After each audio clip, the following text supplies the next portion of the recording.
I agree. Thank you, Chris. That's once again another song I had no idea. And a new band for us, Hot Tuna. Wow. So, thank you for choosing to be part of this spiritual community today. We know you had many choices in this virtual world, and we're delighted you chose to be with us. Today is the last Sunday of 2020. May I hear an amen? Between now and the end of the calendar year, we continue to share our morning daily practices at 8:30, and on the 31st at 5:30 right here, we'll share in a long-standing community ritual celebrating the release of what we're willing to leave behind and welcoming what we're willing to bring in. Since it will be on Zoom, we are having to make some adjustments. There won't be an external visible fire or the excitement of burning flash paper. I couldn't put it in the mail. The post office doesn't like explosives. And there won't be a pretty and dangerous threshold to cross unless you decide to decorate your own at home. But you can if you wish. And there won't be a sentinel to ask you, are you ready? Are you willing? Before you cross the threshold.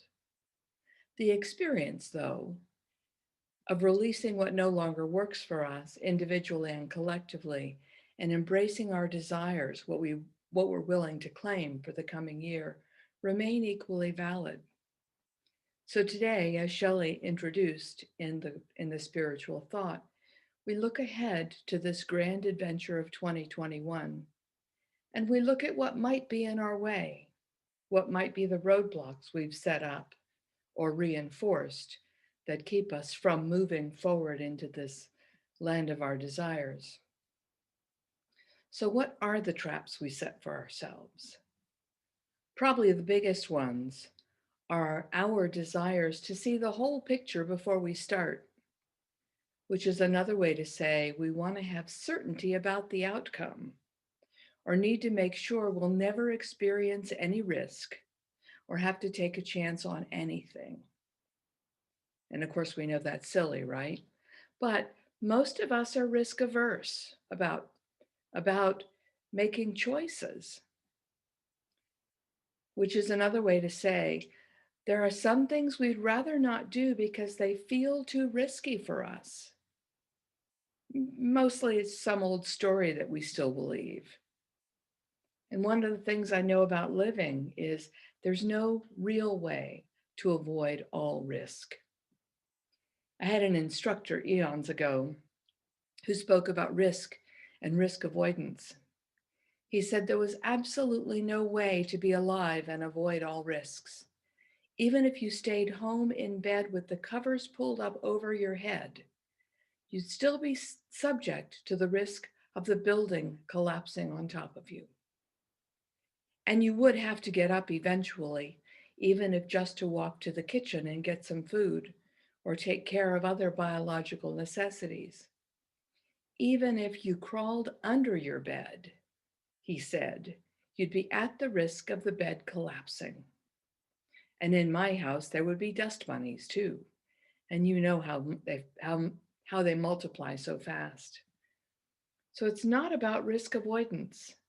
It's about risk management and determining what acceptable risk looks like for you. And remembering that absolutely everyone has different risk tolerance. This past week highlighted many different levels of risk tolerance in holiday gatherings. All of my family except me gathered together for Christmas. They zoomed me in for opening presents, and it worked well enough. I wasn't willing to risk their health by my getting on two planes each way to fly in for a couple of days. That was my firm belief, and so that was an action I didn't take. I stayed in Tucson for the first Christmas of my life, and it was okay. Here's the biggest hurdle, though. We have to actually know what we really believe. We have to know ourselves because what we really, truly, deeply believe will be our experience. And sometimes that's a very hard thing to know. Odds are good that we know what we want to believe. And sometimes digging into that deep, dark past, old stories, and discovering what we truly believe, we think it's a little more problematic. It requires self reflection. And sometimes we get it wrong, and we discover that we didn't believe what we thought we believed. Usually that happens when something happens that wasn't what we thought we wanted. The experience we had didn't match our expectations. And as many of you already know, there are two short statements carved in the arches at the Oracle of Delphi, where the ancient Greeks would go ask the god Apollo for an answer to their question. The two statements are, know thyself and nothing overmuch, or as we would translate, self-awareness, self-reflection, and moderation in all things. And I like to say moderation in all things, even moderation. Gregory of Nyssa, a 4th century Eastern Orthodox mystic, theologian, and philosopher, wrote, if you want to know God, you must first know yourself. Start with understanding yourself, your way of being, your inner self. Come to your inner self and immerse yourself in yourself, gazing into your soul to grasp its essence. You will see that you were made in the likeness of God. This is one of the reasons why meditation is such a crucial practice for us. We have to go within to know ourselves before we can get a more full experience of the divine. So, for some people, this act of gathering together in groups that didn't reside in the same bubble wasn't an issue. I trust for them that this was their well-decided assessment and that they were doing the right thing for them. It is all about risk tolerance and risk management, right? So I got to work on my point of view about that. So I wouldn't weigh them down with my belief that they were doing something wrong or bad or harmful to themselves or others.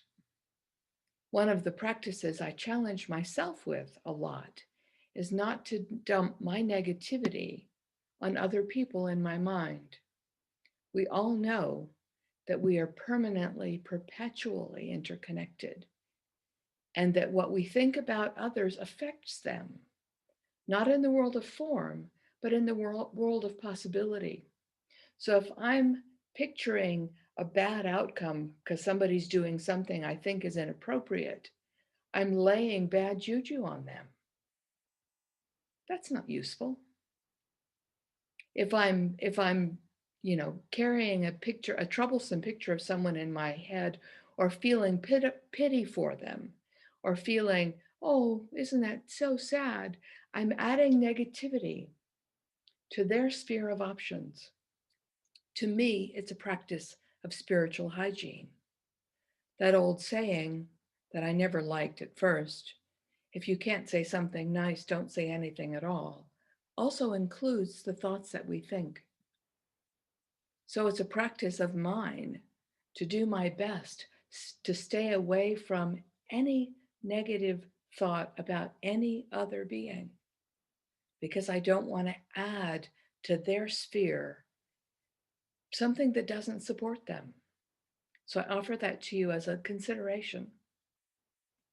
Ernest Holmes, in The Science of Mind on page 442, wrote, virtue is independent of any material form which it may take.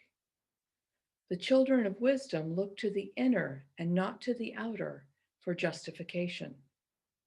Wisdom knows neither the righteous nor the sinner, but is conscious only of herself, though she may dress in many garments. We are over-concerned with non-essentials, straining at gnats, while swallowing mountains of superstitions. And from our old friend Don Miguel Ruiz from the Four Agreements, be impeccable with your word. Speak with integrity. Say only what you mean. Avoid using the word to speak against yourself or to gossip about others. Use the power of your word in the direction of truth and love. Powerful, powerful statement, a reminder of what it is that we seek to be in the world. So, I also want to talk briefly about our desire for certainty. What is our desire for certainty about? Well, obviously, it's fear, right? And doubt and distrust, and some kind of very deep old story that results in a lack of faith that the universe actually supports us and works for our good, even if that good doesn't look like what we think it ought to. That's a hard one.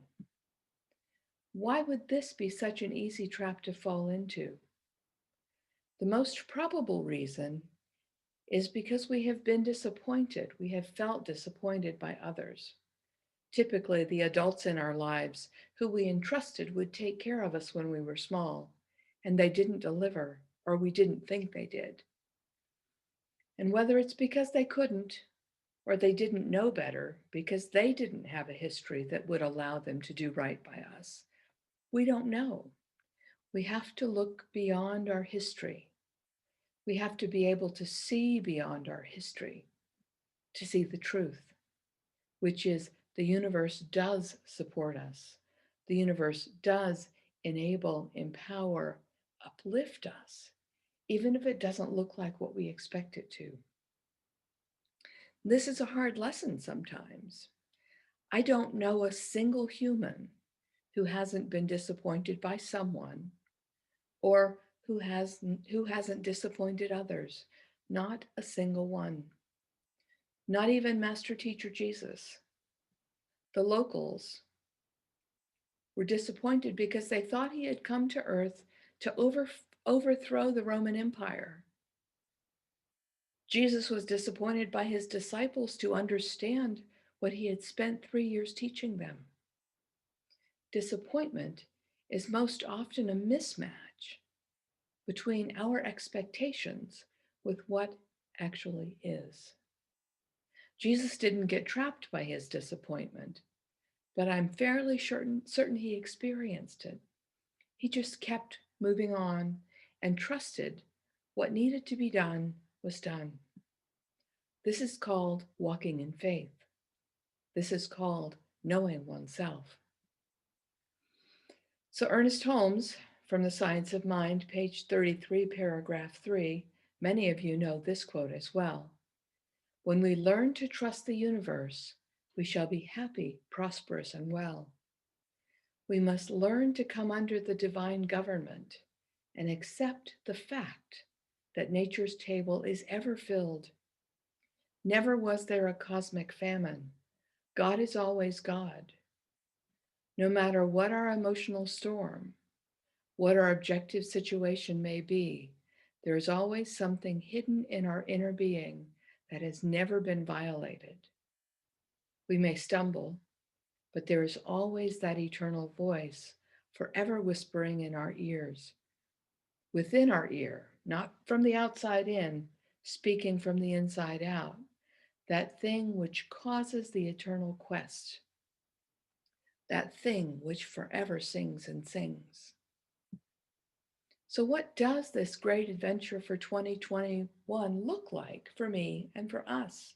I have no idea, but I do know what it feels like, or what it can feel like if we choose to let it. And you know too. From Harriet Hale Ricks, one of the co-founders of Home of Truth, a New Thought teaching that was established in 1905, 13 years before Dr. Holmes published Creative Mind. When a human realizes they build their world with their words, they begin to discipline their minds and pay strict attention to the quality of their thoughts and words, bringing them into conformity with the constructive power of love and wisdom. Thus, their body and their world will begin to manifest the true, the good, and the beautiful. And from yesterday's reading from our daily morning practice, Ernest Holmes from the 365 Science of Mind, page 381. Today I believe in divine guidance. Today I believe that underneath are the everlasting arms. Today I rest in this divine assurance and this divine security. I know that not only all is well with my soul, my spirit, and my mind, it is also well with my affairs. So I'm going to close with a favorite poem of mine from Billy Collins called The Night House. Every day, the body works in the fields of the world, mending a stone wall or swinging a sickle through the tall grass, the grass of civics, the grass of money. And every night, the body curls around itself and listens for the soft bells of sleep. But the heart is restless and rises from the body in the middle of the night and leaves that trapezoidal bedroom, which is with its thick, pictureless walls, to sit by herself in the kitchen and heat some milk in a pan on the stove. And the mind gets up too, puts on a robe and goes downstairs, lights a cigarette, and opens a book on engineering. Even the conscience awakens and roams from room to room in the dark, darting away from every mirror like a strange fish. And the soul is up on the roof in her nightdress, straddling the ridge, singing a song about the wildness of the sea until the first rip of pink appears in the sky. Then they will all return to that sleeping body, the way a flock of birds settles into a tree, resuming their daily colloquy, talking to each other or themselves, even through the heat of the long afternoons.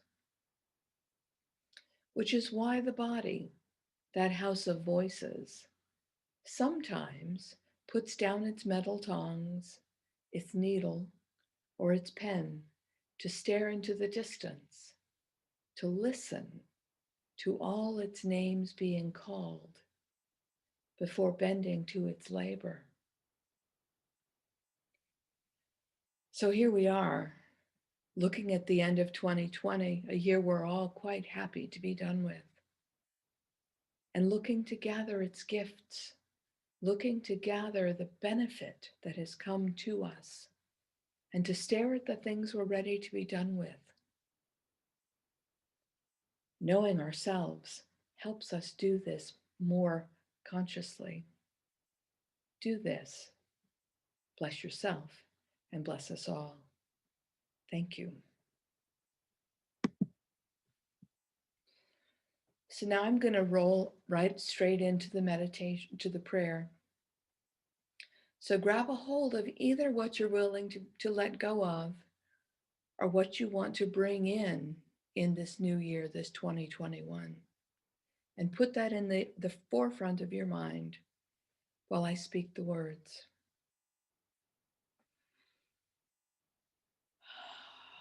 I rest in the light.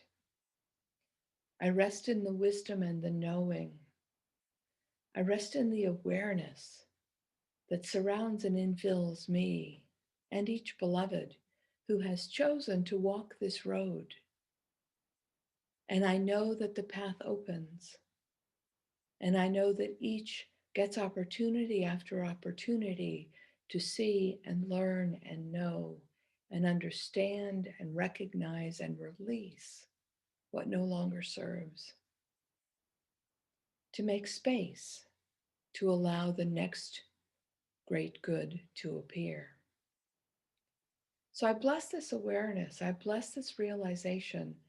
I bless this opportunity to practice because I am more and more firmly convinced day by day by day, that it is indeed a practice. No one arrives. It's the journey towards becoming more and more and more awake. So I bless each one as they walk the path with me. And I know that each of us becomes more aware, more conscious, more enlightened every single moment. And even when we fall, even when we trip, we get up and continue. So I celebrate this practice. I celebrate this great good. I celebrate this opportunity to be and see and know. And I know this opportunity arises for all beings, whether they know about them or not. So blessing this gathering today, blessing each one who has chosen to come out and be part of it. I celebrate this great good in this thing called life, and I know it is extraordinary. And I relax, allow, and let it be. And so it is. And so it is. So it is.